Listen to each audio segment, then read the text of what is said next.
Sa dili da say matunok ka dito. Careful. Okay, itong ablihan itong Biblia, John chapter 4. If you have your Bible, turn with me to John chapter 4. Matthew, Mark, Luke, John.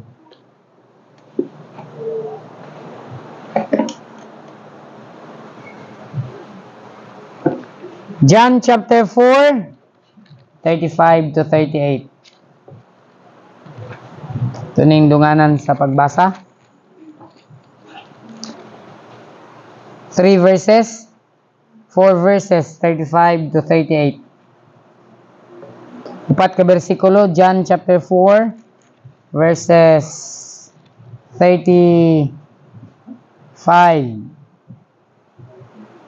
hantod sa verse number 38. Akong gangyo ang tanan sa pagtindog, isip pagtahod sa pulong sa Ginoo at unindunganan sa pagbasa. Sugod ta og basa verse number 35. Verse 35, ready? Basa. Say not ye, there are yet 4 months, and then cometh. Behold, I say unto you, lift up your eyes, and look on the fields, for they are white already to harvest. And he that reapeth receiveth wages, and gathereth fruit unto life eternal, that both he that soweth and he that reapeth may rejoice together. And therein is that saying true, one soweth, and another reapeth. I sent you to reap, bestowed no labor, other men labored, and ye are entered into their labors. May God bless His holy word. Magampo ta, Ginoo, salamat sa imong mga pulong, among gibasa ni ini nga kabuntagon. Panalangin ni o Dios, samtang amo kini nga pagatun-an, nga makakutlo kami Ginoo, og mga pagtulunan sa imong mga pulong. I-bless o Dios, bisan pang imong alagad nga magasaysay ni ini amahan, ang akong kaalam Ginoo limitado, ang akong iniskwelahan dili igo Ginoo sa pagtugkat sa imong pulong. Apan Ginoo, nagahangyo kami kanimo og kaalam, as you have promised in your words Ginoo. Nag-ingon ka that if any of us lack wisdom, let him ask of you that giveth to all men liberally, and upbraideth not, and it shall be given him. Ginoo, mao ra gyud na ang among gisaligan. Nangayo ra gyud mi, mangayo ra gyud mi kanimo og kaalam nga masabtan namo kini sa simple nga pamaagi. Andama ang kasing-kasing Ginoo sa mga katawhan nga makadungog niini og ila kining pagadawaton, isip Ginoo pagtulunan, og itisok Ginoo sa matag usa namo kasing-kasing. Diyahi ang matag usa amo kining pangayoon pinagi sa pangalan ni Jesus. Amen. Balik sa atong lingkuranan. Brother Clinton, sa oras sa imo? 11:16. Alright, dinhi sa John chapter 4, verse 35 to 38, nagahisgot kini about the harvest. So, ingon pa sa Biblia, verse 35, say not ye, there are yet 4 months, then cometh the harvest, then cometh harvest. Ayaw, pag ingon nga, upat pa kabulan, ay ha pa mag-harvest, diba? Kita nga mag-uuma, kabalo gyud ta kanus ang mag-harvest. Pag sugod og bulak sa rambutan, tulo ka bulan, maka-harvest na ta. Kabalo ta kanusa na siya ma-harvest.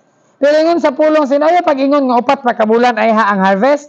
Behold, I say unto you, lift up your eyes, tanawa. Ako magaingon kaninyo, iyahat ang inyong mga mata. And look on the fields, tanawa ninyo ang parasan, tanawa ninyo ang uma. For they are white already to harvest. Andam na sila nga pag-harbison. Now, of course, wala ta naghisgot dinhi og pag-harvest sa prutas. Si Jesus dinhi nagahisgot sa mga kalag.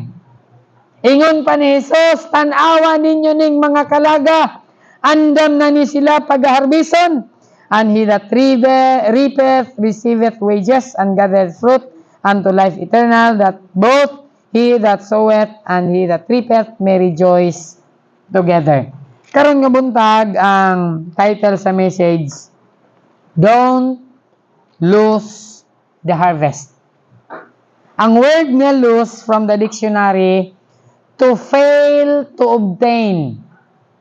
Kanang dili nimo makuha, ayaw sayangi ang harvest. Parihas anang nakay nakita nga lami kaayo ang mangga, perti na yung hinuga. Ang problema kay di nimo makuha. Ang ending, Akin siya to ni ingon gahapon, si Aisa, sawa ni Vincent. Pastor, saya nga sa laban na, gikaon na sa Kwaknet. Naunhan lang yung ko sa Kwaknet. Kaya ang Kwaknet, makabalo sila hinog na kita, og narata sa ubos, di na ito mapislit, kabalo hinog na dito. So naunhan ko sa Kwaknet. So don't lose the harvest. Ayaw sayangi, don't fail to obtain the harvest. Na ang harvest niya akong isgutan, mahitungod kini sa mga kalag. O dinhi sa mga kalag sa kalibutan, if we fail to harvest those souls, then those souls will end up in hell. Di nato na ikalimod nga kanang tawhana, mamatay nga wala nasultihan sa pulong sa Dios, wa niya maangkon ang kaluwasan kanang tawhana, impierno gyud ang iyang padulngan. Ug kang kinsa man nga responsibilidad ang pagsulti anang mga tawhana. Ang expectation sa tao nga ay responsibilidad na ni pastor. That's right. Responsibilidad na ni pastor pagsulti kanila sa pulong sa Dios. But at the same time, ingon ni Paul, gitudloan mo nako, gimatuto mo nako, aron nga pag-abot sa panahon, dili kamo magpabilin nga igo lang tigpaminaw, apan pag-abot sa panahon, mahimo usab kamo nga magtutudlo. Na dinhi sa pulong sa Dios, ginatudloan kita sa simbahan, ginatudloan kita aron nga dili lang kita magpabilin nga estudyante. Kay kamo nga mga estudyante sa inyong pag-eskwela, one day soon sa inyong pag-graduate, dili mo mapabilin nga students, one day, one of you will become a teacher. Kaya naman, kanang inyong teacher mamatay na, pagkapatay anak, kinsay mo puli? Siyempre, of course, ang estudyante. So, dili pwede nga ako rin sigig tudlo din, hantod mamatay ko, ako rin magtudlo. Dapat nagay makapuli sa ako. Dili ko mupuli, dili ko magpastor. Yung kabalaka, kaya di man yun mapastor tanan. Pero pwede nga kitang tanan mutudlo o musulti sa pulong sa Ginoo bahin sa kaluwasan. Amen? Na dinhi, ang problema dinhi, kay ang harvest, hinog na, ready na. Ingon ni Jesus, lift up your eyes, look on the fields. They are white already to harvest. Ayaw na paglangay-langay, hinog na ni. Verse 37, and herein is the saying true. One soweth and another reapeth. I sent you to reap that whereon ye bestowed no labor. Igo ramo mo ani, wala mo maghago ni, dili kamoy nagtanom ani. Other men labored and ye entered into their labor. So don't lose the harvest. Don't draw away from the harvest. Ayaw pagpalayo. Sumala sa akong giingon, ang harvest dinhi ang mga kalag sa katawhan. Naangay nato sila sultian sa pulong sa Dios, dili ta magpalayo gikan nila. Don't let go of something valuable. Ayaw pasagdi ang usa ka butang nga importante. Og ang butang nga importante ni ining kalibutan, ingon pa sa pulong sa Dios, ang mga butang nga inyong makit-an temporaryo lamang, apan ang mga butang nga magpabilin, kining mga butang nga dili nato makita. Unsa man ni? Ang kalag sa tao. Di nato ni makita ang espiritu sa tao, maora ni ang magpabilin, nga inig-abot sa adlaw sa paghukom, ang imong lawas, wa na dugta na, tuwa na sa sementeryo, apan ang kalag ug espiritu, langit ug impierno lamang ang padulngan niini.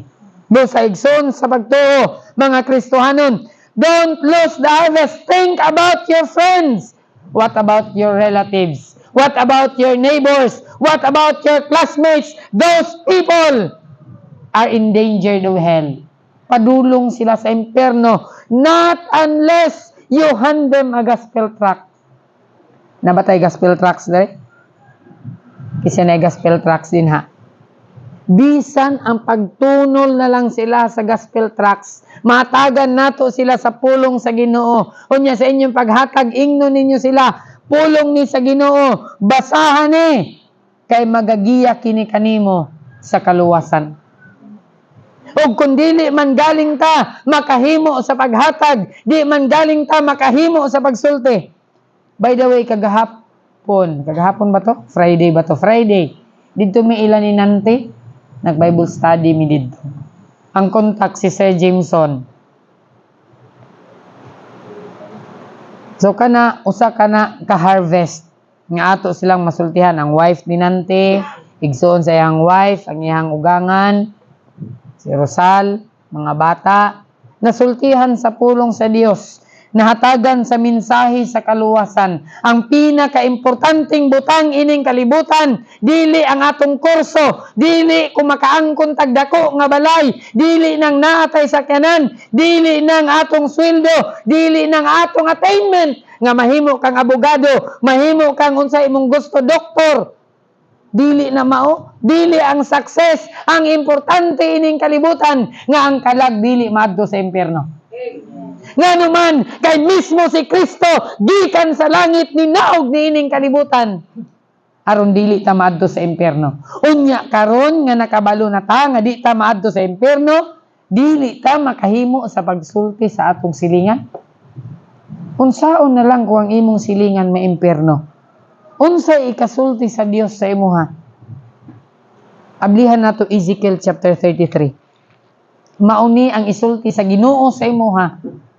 Kung ikaw naadto sa langit, unya ang imong amigo, ang imong barkada, ang imong classmate na impyerno, mauni ang isulti sa Ginoo sa imuha. Ezekiel chapter 33 verse number 8.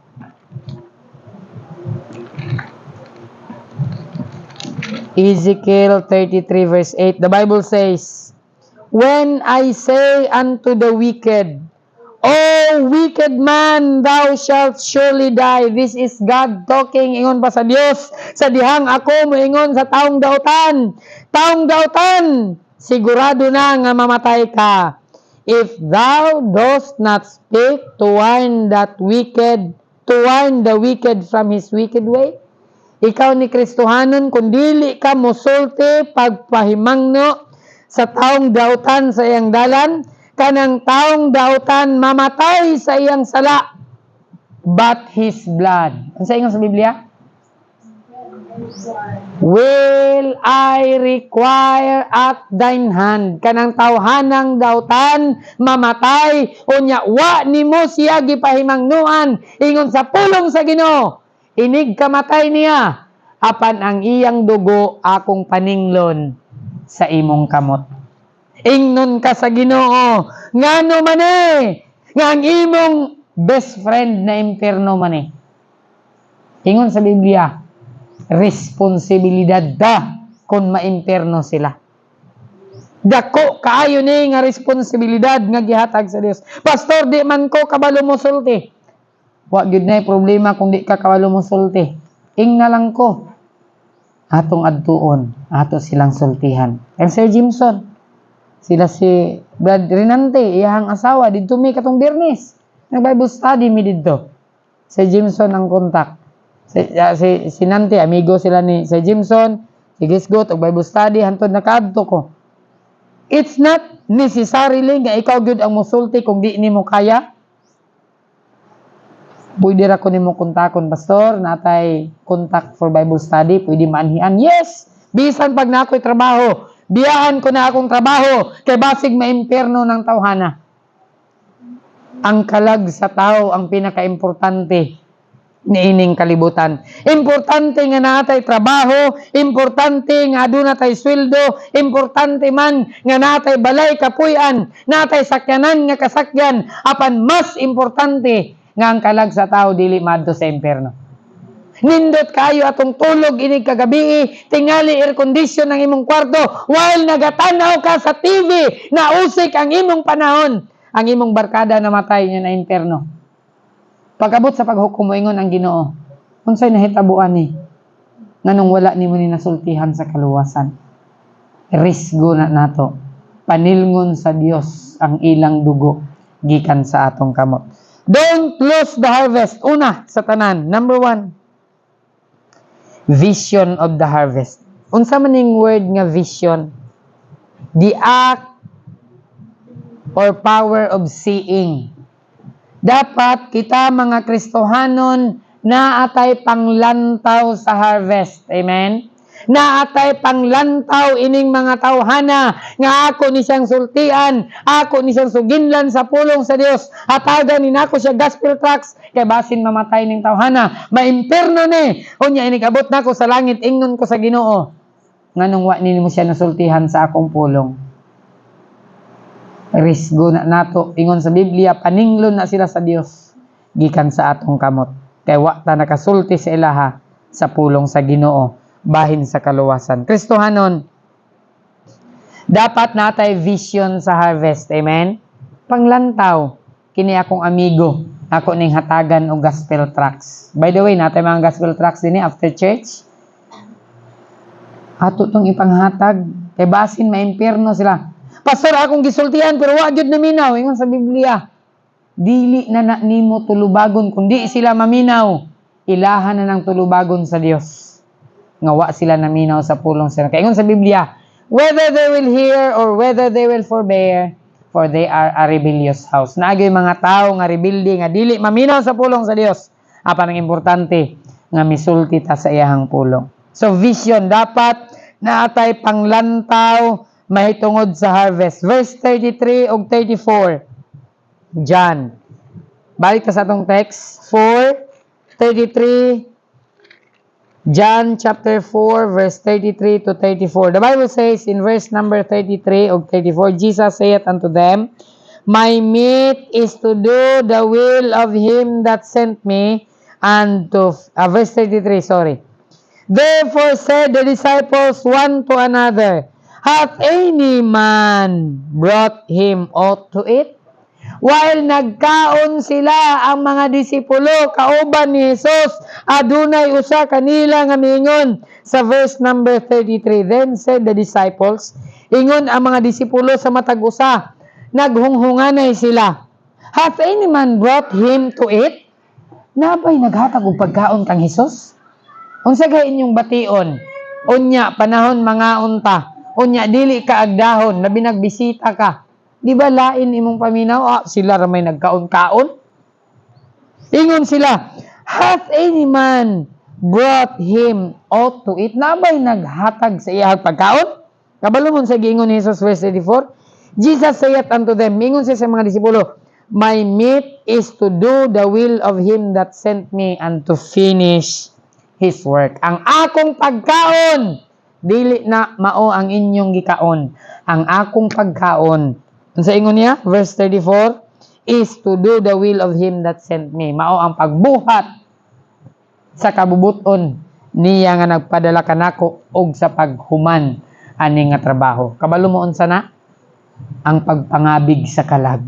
Ang pagwali o pagsulti sa pulong sa Dios. While Jesus was on this earth, He spent nothing but preaching the gospel. Amen?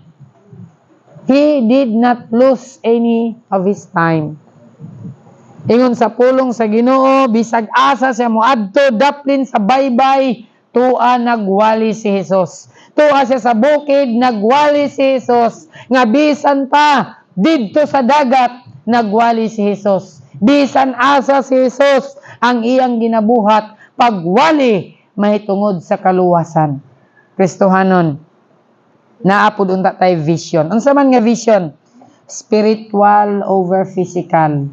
Kanato nga mga Kristohanon, gihatagan gyud nato pag-ayo og bili ang physical, nga atong gikalimtan ang spiritual. Ingon sa pulong sa Ginoo, unsay mas importante?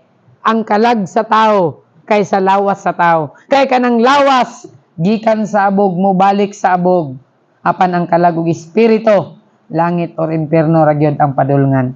Mo na igsoon sa pagtuo, dapat natay vision sa harvest nga mosulti sa pulong sa Ginoo. Kung na kay amigo hunahuna, kini akong amigo, impierno gini.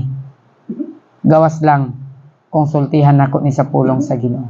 Kini akong classmate, nakalista na ni daan sa impierno.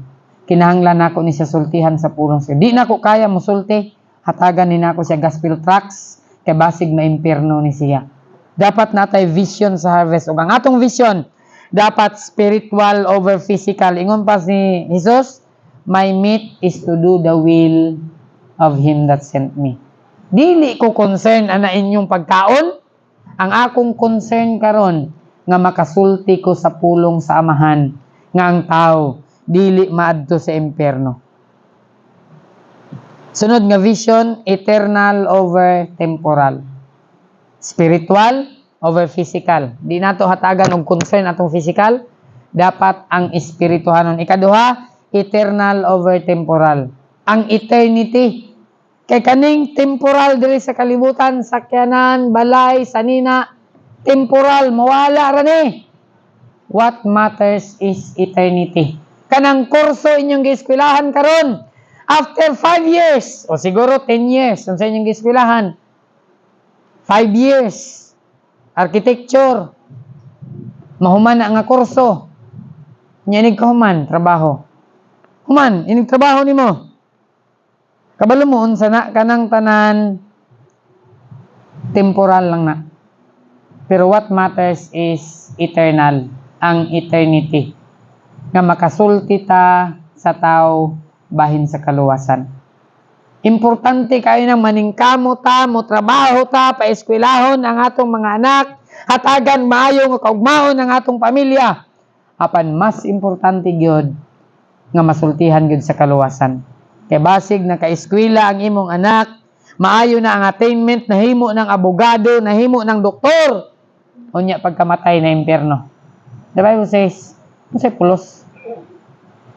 Unsay pulos? Kung maangko ng tibok kalibutan, niya malaglag ang kalag. Why nada? Why kapuslanan ang tanan? So dapat natay vision sa harvest. Amen? Naimog yung hunahunahon, kining tawhana, may impyerno ni dapat hatagan ni nako gospel tracts. Kining tawhana, may impyerno ni dapat masultian ni nako sa pulong sa. Dapat natay vision, dapat natay panglantaw. And one of my vision ani nga church nga madugangan ni og 10 families karon nga tuig. Wa ko kabalo asa na sila, kinsa na sila, but I believe ang Ginoo mohatag anang 10 families aning tuig 2024. One of my vision nga madugangan ta og 10 families. Ug ato gyud nang iampo, pangayoon gyud na nato sa Ginoo kay usahay ang atong concern sa atong pagampo is more on sa atong physical, pagkaon, atong trabaho. Why not mangayo ta og something nga para sa Ginoo? Nga kini nga church hatagan niya dugang og napulo ka pamilya. Amen? Ba't natin vision? Panglantaw. Nagikan karon 5 ka tuig. Pila ka tuig imong gusto? 1 ka tuig gikan karon dapat tagyog ko'y amigo nga madala nako sa simbahan. Mangimbita ganita. Adto sa balay kay nay birthday na ilitson. Kabalo ba mo? Mas labaw pa na nga mo invite ta sa ila nga masultihan nato sila unya maluwas. Maadto sila langit. Amen? Proud kay ta mo invite sa ila ha. Adto sa mga kay bago among balay. Why not invite nato sila sa simbahan aron masultihan sa kaluwasan makaadtog langit. Vision nato eternal over temporal. Di ta kayo mag-concern aning mga temporal. For the things which are seen, the Bible says are temporal. Kini atong makita, temporary ra ni. Kabalo mo unsang eternal, the things which are not seen. Langit di makita, mauna ang magpabilin. Kalag ug espiritu di makita, mauna ang mulungtad eternity. Mao ni ang dapat hatagan nato og concern. Don't lose the harvest. Number 1, dapat natay vision sa harvest. Amen? Panglantaw. Dinhi sa church, dapat makadala gyud og bisita. Dapat natay panglantaw ana. Amen? Mang-invite. Normal gyud na kung mo invite mo, balibaran gyud mo. Ayaw ka balaka kaysa dihang gibalibaran mo. Unsay giingon ni Kristo?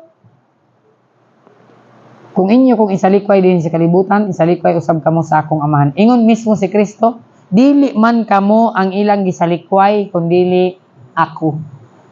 Musulti ta sa ila sa pulong sa niya, di nila dawaton, dili man ikaw ang gisalikway. Si Kristo.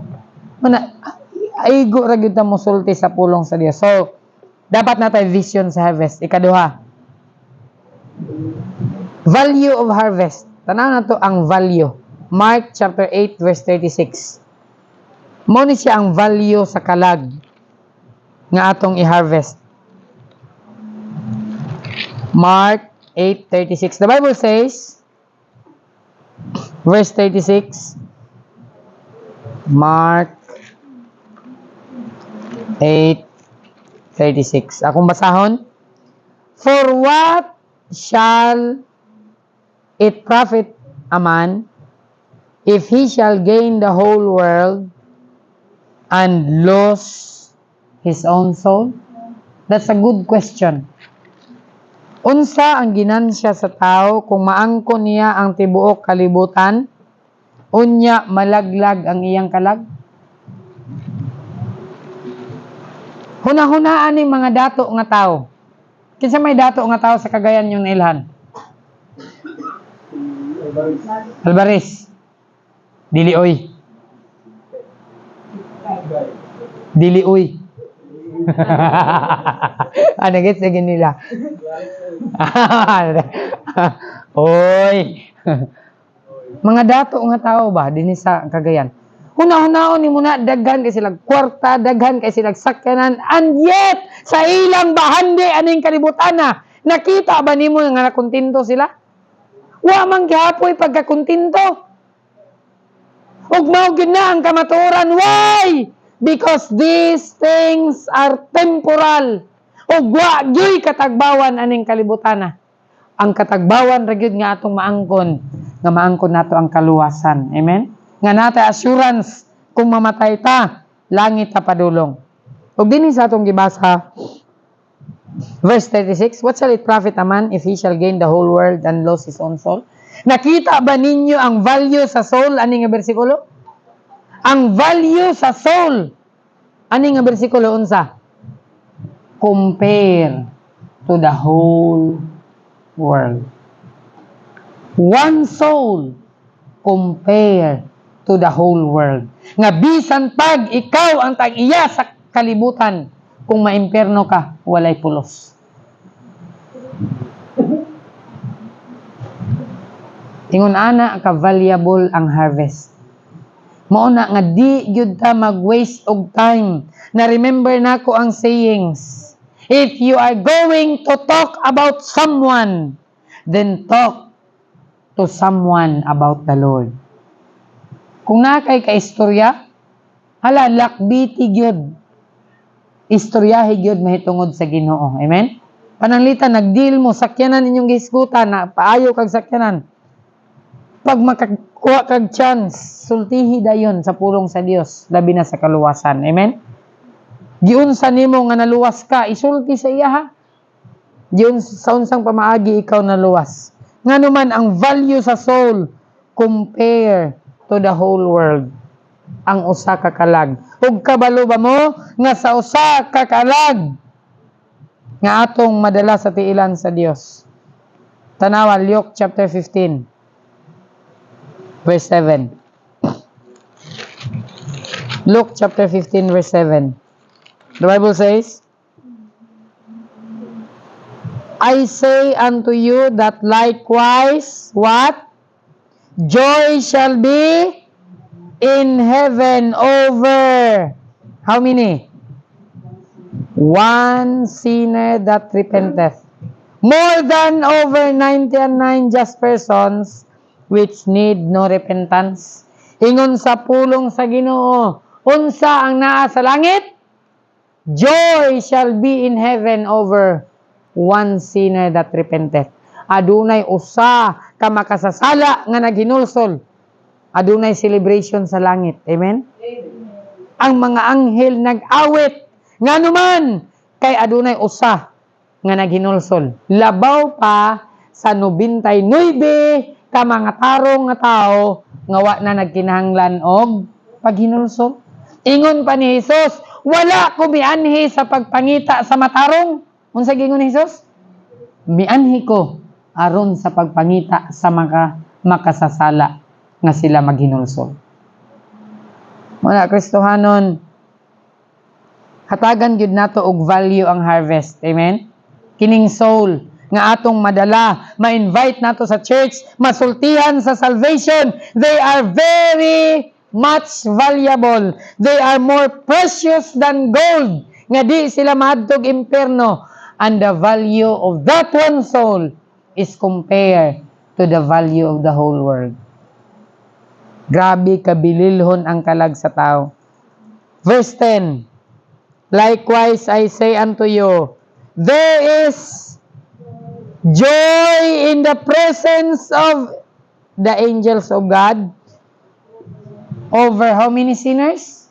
One.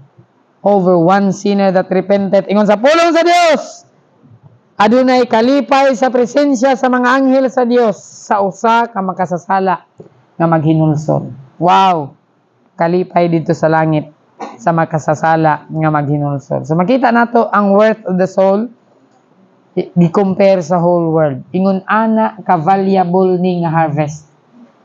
Mao na sa atong harvest, ato yung buhaton ang pinakamaayo. Muhatag og tracts, mo share kada sa Facebook, may tungod sa kaluwasan, sa Messenger. Why not gamiton ninyo inyong Facebook? Post ka dito about salvation. Again, ang post der mga binuang. Kana pang mo post ta may tungod sa kaluwasan. Amen? Maulaw ko. Uy. Di ka maulaw mang-invite og birthday, kana pang mo post kag about sa kaluwasan nga dili may impierno ang tao. Mo na siya ka-valuable ang harvest. Og trabaho ni nato tanan. Kung di ninyo kaya, just let me know. Ako mismo moadto sa inyo ha. Mo share sa ila sa pulong sa inyo. Just invite them. So makita na to ang vision of harvest. Makita na to ang value of harvest. And lastly, makita na to din ang gitawag nga vulnerability of harvest, from the word vulnerable. Unsa man ang word nga vulnerable? Ang word nga vulnerable means open to attack or damage. The harvest is vulnerable. The harvest is helpless itself. The harvest cannot harvest itself. It needed someone to take care of the harvest. The vulnerability of harvest. Kining harvest needed you to take those precious souls, to tell them the gospel. Nga naman, helpless ni sila. Gawas, konsultihan nimo sila sa pulong sa Ginoo. Anong vulnerable man because of the foes, the enemy, the devil. The Bible says, Satan, the God of this world, hath blinded the minds of them that believe not. Katong wala magatuo, ginabutahan sa yawa ang ilang hunahuna, aron di gyud sila motuo. So ato silang sultihan, aron maablihan ang ilang hunahuna. Ang pulong sa Dios nagaingon, ma-enlighten sila from darkness into light. Natay foes. And then, napagyoy mga pestilences. During sa harvest, napagyoy bad weather. Kisa sa inyo nakatesting og pang-harvest? Humay. Mais. Katesting mo? Nakatesting ko, manggarabay manggid ko. Kung kamot, puno may tabas sa garab. Pero tinagyong lisuda, harbison, basta tukong na ang humay. Kanang overripe na ang humay ba? Kanang ang humay, ning duko na bitaw. Perting lisuda, masamad-samad yung kamot. Ang harvest is vulnerable. From the time of ripe sa humay, na lang kay 1 week. Kung dili na nimo ma-harvest after 1 week, that's going to return to the ground. Dinhi sa kalibutan natay period of harvest. Sa mga kalag, dili ka kanunay uban anang tawhana. While you have the time, spend your time, share the gospel. Kay basin ugma, ulahin na ang tanan. Kaya kasagaran mo ingon ta ugma na ako sa sultian. Basin wa na kay ugma. Kunya magmahay na dayon ka. Nakatesting ba mo na kanang amigo na matay niya nagmahay ka? I've been there. Anong man ako siya nasultian? Ingon sa Biblia, paninglon sa Ginoo ang iyang dugo, paninglon sa akong kamot. Nganong wa man nimo nasultian? Responsibilidad na nato. Sa Kristohanon, ang harvest is vulnerable. You do not have every day for that harvest. You only have a limited time. So little time, the harvest will be over. Kadung mo na ang kanta. Our reaping done. None we reapers taken home. Report our work to Jesus, Lord of harvest. And then He'll smile. And that He'll say, well done. Gamay, rakayo, ang time of harvest. Don't waste your time. You do not have all the time to be with your friends, your relatives. They are dying. And guess what? When they die, without you telling them or letting them know, they will end up in hell. And in the day of judgment, God will say, what have you done? Their blood will I require at thine hand. Think about this. The harvest is vulnerable. Why not? Spend your time telling people about our Savior. Amen? Daghan kay tag time na spent, na waste sa TV, sa cellphone. Why not? Musulti ta sa pulong sa Ginoo. Kung magamit kag cellphone, i-share ang gospel, ang pulong sa Ginoo. So Christians, this is but a reminder kanato nga ang pagpangabig og kalag dili lang ni trabaho ni pastor. Trabaho nato ning tanan. While si Jesus na dinhi sa kalibutan, dili ra si Jesus ang nagabig og kalag. Apil ang mga disipulo. Amen? Kay kung ako ray mangabig og kalag, unsaon na lang imong mga amigo? Sultihi sab sila. Imong mga classmate, sultiham sa dato sila mahitungod sa kaluwasan. So Christians, this is a simple reminder. Dili kayo ni dako nga panahon. Ang 20 ka tuig, usa ka pilok nimo sa imong mata, wala na. Tingala ka, lulo na ka. After ana, tingala ka, uy, mamatay na day ko. May makaabot pa kapag kalulo. Basin ugma, wala ka na. Unya, wa ka na kasulti sa pulong sa Ginoo. So Christians, limited time. Think about the vision of the harvest, the value of the harvest, and the vulnerability of the harvest. Di nato usikan ang atong panahon. Last verse atong ablihan, motapos ta. Atong basahon Matthew 9. Matthew 9:37 to 38. Matthew 9:37 to 38. 9:37 to 38. The Bible says, Then saith he unto his disciples, The harvest truly is plenteous, but the laborers are few. Gamay ra ang nagahago. Gamay ra ang nagasulti. Why not? Tabangan nato ni. Pray ye therefore the Lord of harvest that He will send forth laborers. Nagkinahanglan ta og laborers. Nagkinahanglan ta og mga tao nga motabang og sulti sa pulong sa Dios. As your pastor ani nga church, I need your help to spread the gospel. I need you to be a witness to the people around you. God needs you to tell them and let them know that someone cares for them. Kinsa man nga someone? It is you who is around them. So be responsible. Ayaw o siki ang time of harvest. You do not have all the time. There is only a season of harvest. Buhato nato ang pinaka-the best nga makasulti gyud ta sa pulong sa Ginoo. Nakahinumdum ko sa story ni Dr. Livingstone. Familiar mo sa story ni Dr. Livingstone? Kunya nay kanta, Bury My Heart in the Mission Field for 40 years. Sa ito ihang mission field ni Dr. Livingstone? India. Nasakit siya dito. Giingnan siya, uli ka din sa Amerika para matambalan ka. Ingon pa niya, This is my home. Di ko gusto mamatay ni mga tawhana nga ma-imperno sila. Namatay siya sa mission field. Pa siya kauli siyang balay. Makasultang sa kaluwasan. What a desire nga masulti sa pulong sa Diyos. Hunahunahon na ito itong mga parinte.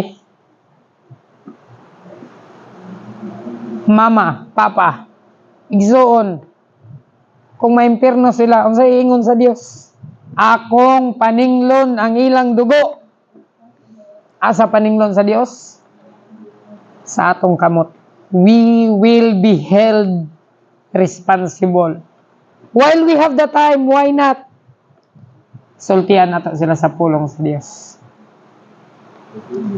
Kung ganyan tayo sa pagtindog, let's pray. Lord, salamat sa imong reminders. This is but a wide field of harvest.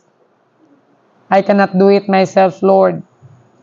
We are praying for more laborers. Thank you for these people nga imong gipadala ni nga church. Akong pag-ampo amahan nga unta ang matag usa kanamo Ginoo will be responsible for the people around us to tell them and let them know of the gospel of the Lord Jesus Christ. People are dying every day. Kada adlaw na ay maimpirno Ginoo. Tabangi mi o Dios nga dili namo usikan ang harvest. Help us to do our best to tell others about the saving knowledge of our Lord Jesus Christ. Ginoo, salamat sa imong mga pulong. Salamat Ginoo sa pag-remind kanamo. Amahan, hatagi ug gugma ang imong katawhan nga mosulti gyud sa imong mga pulong. Wa akong pag-ampo o Dios nga daghan pang mga kalag madalas imong tiilan. Daghan pang mga kalag madugang sa iglesia. We are praying for 10 families ani nga tuig 2024, Lord. We don't know who they are or where they are, but I am praying Ginoo that you would bring them to our attention kung asa ni sila Ginoo nga masultihan namo sila sa kaluwasan ug ma-encourage namo sila Ginoo sa pagpangalagad nga kanimo. Salamat sa imong mga pulong o Dios. Akong ginaampo amahan ang among mga higala, mga parinti nga wa namo nasultian o Dios, hatagi ug gugma kahangawa kining mga tawhana nga mosulti gyud sa imong mga pulong. Amo kining pangayoon kanimo amahan, wala mi mahimo sa mong kaugalingon. Pinaagi sa pangalan ni Jesus. Amen. Balik sa tong lingkuranan. Let's sing one song.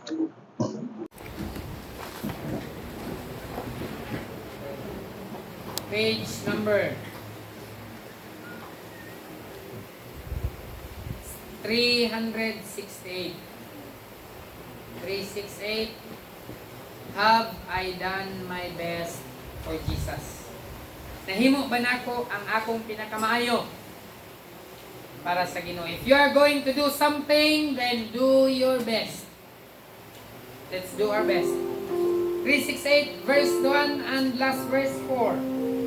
Verse number 1, I wonder, ready, say, I wonder, have I done my best for Jesus, who died upon the cruel tree, to think of his sacrifice at Calvary. I know my Lord expects the best from me.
The hours that I have wasted are so many. Daghan kayong oras atong giusikan.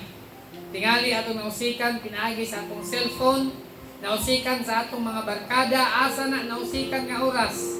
The hours I spent for Christ so few. Gamay ra kayong oras nga atong gihatag kang Kristo. Pila ra ta ka oras dinhi sa simbahan. Sa adlaw nga Domingo, pila ra ka oras atong gihatag sa Ginoo. Atong giusikan ang atong oras. Gamay ra ang atong oras sa Ginoo. Unya di pa gyud ta maka-apil. Because this is the reason why of all my lack and love for Jesus. Kay kulang ang gugma nimo kang Hesus. Mao na nga gamay ra ang imong oras ihatag kang Hesus. The thing that you love the most are the thing that you spend most of your hours. Katong butang nga imong gihigugma, gahinan gyud nimo dako nga oras kay imong manghigugma. Si Kristo na higugma kanato, gihimo niya ang tanan nga bisan dito sa cross sa iyang kamatayon, wa gyud ta niya gitalikdan. Pwede to niya biyaan, pwede to na ibundak ang cross. Di na nako ni kaya bugat kayo ni, sakit kayo mga bunal. Pero di sabta maluwas. Pero giantos ni Jesus sa tanan aron makaangkon tag kaluwasan. I wonder, have we done our best for Jesus? There is no question about Jesus doing His best. He did it all. Amen? Ihimot niya ang tanan. Kita na lang karon. Kinahanglan buhaton nato ang atong the best for Jesus. I wonder if His heart is breaking too. Yes, it is. Last verse. Let's all stand. Verse number 4. Tindog ka tanan. No longer ready say. No longer will I stay within the body. I've climbed to mountain heights above. The world is dying now for one of someone to tell them of the Savior's matchless love. How many are the lost that are lifted? How many are the chained that help to free? I wonder how I done my best for Jesus when He has done so much for me. Amen. Jesus has done so much for me. So much more than we can think about. Lord, salamat sa inyong mga pulong. You've done it all. You have done your best. You did it on Calvary. And you did it even today. How you provided our need is amazing. Milagro ra gyud nimo Ginoo nga nakalahutay ug nakaabot pa mi ani nga adlaw. Salamat po Dios sa imong gugma, sa imong grasya ug sa imong kaluoy. Salamat Ginoo sa mga katawhan nga niya karon nga buntag. O Dios, salamat sa imong pulong, nag-remind ka namo that we are wasting our times on these temporal things. Help us, Lord, to spend more times on eternal. Lord, akong pag-ampo, nga matag-usa ka namo o Dios, dugani pa ang among gugma sa pag-alagad kanimo Amahan. Salamat sa mga katawhan nga niya karon nga buntag, akong pag-ampo o Dios, nga magpadayon kini sa pag-alagad kanimo andun sa imong pagbalik. Akong pag-ampo Amahan, bisan pa Lord, sa mga Kristohanon, sa ilang trabaho, mga negosyo, sa ilang mga panginabuhian, tanan nga gikuhaan sa among livelihood o Lord, panalangini kini o Dios. Ila namo Amahan nga kun di mi nimo tabangan, wa gyud mi mahimo nga bisan ang among trabaho Ginoo, dili ni makasustain sa among panginahanglan kung wala ka. Ang among sweldo o Dios kulang kaayo ni Ginoo kung dili mi nimo tabangan. Thank you Lord sa imong nabuhat. Thank you Lord sa imong gibuhat. Thank you Lord sa imong pagpagabuhaton sa among kinabuhi. Ang tanan nga dungog, himaya o pagpasalamat, among gining ibalik kanimo Ginoo kay ikaw ang tagiyan nining tanan. Pinagi sa pangalan ni Jesus. Amen. Maayong udto sa tanan. Kumusta?